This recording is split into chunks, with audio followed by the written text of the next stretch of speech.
Hey guys, thanks for tuning in today. We're going to go over a little recap of 2022 and talk about some predictions for the upcoming year. It's been a little bit chaotic in real estate, but there's a with our guidance, our clients had a nice, easy year in achieving their goals, and we're going to show you how to do the same. So stay tuned.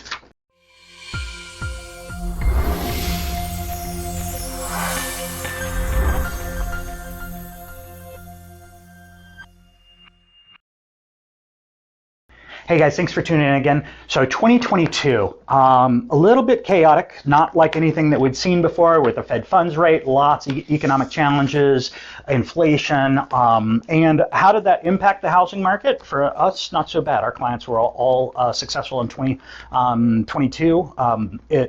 You do things differently than we did in the years previous, but that's okay. We always are keeping a finger on the pulse of the market every day, because sometimes the way that we do business has to evolve very quickly. So anyhow, 2022 beginning in February is kind of when we first felt the initial kind of recession start to hit. That's when the interest rate started to go up. In March, saw the yield curve inversions, created the environment for the Feds to continue their pretty aggressive interest rates increases for the Fed funds rate, which eventually kind of trickled down to the 10-year Treasury that determines the mortgage interest rate. But surprisingly, mortgage interest rates have been dropping recently, so that's a good sign. But what did that cause to happen to our market in 2022? Well, if we look beginning in March, we are still at a year-over-year increase, even now, up until December. A year-over-year increase in everything, in the price per square foot, in the average price, in the number of transactions. However, that percentage increase is getting smaller and smaller and smaller. Don't really expect it to last too much longer. I think by March and April, we'll actually see a little bit of negative numbers, a few negative numbers with regard to price per square foot, median sales price, and the only thing that has decreased year over year is the total number of transactions. And that total number of transactions has, from about August on, was massively lower. The interest rates have gotten high enough that the affordability, what your monthly payment would be, has kind of now exceeded a lot of people's abilities. So that has caused the market to really contract with the number of transactions.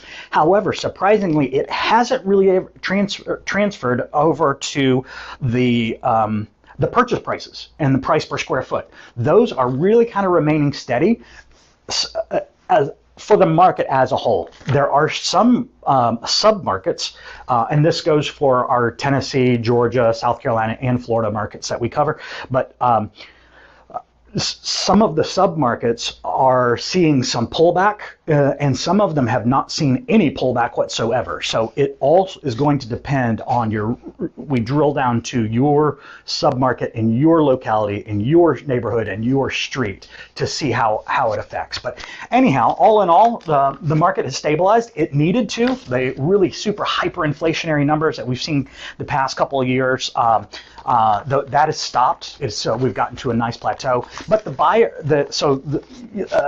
market's starting to achieve a little more balance. It's still very seller-driven market. However, it's beginning to balance.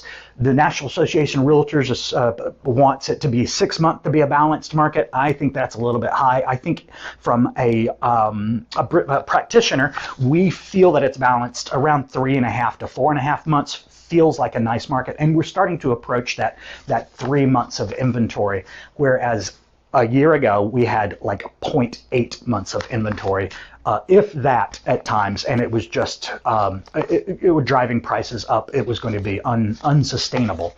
So I don't think we're in a bubble. I think we are going to see some pullback, but I also predicted this pullback a year ago in my videos. So I still think that we're probably going to see some pullback. It's not going to be a market crash.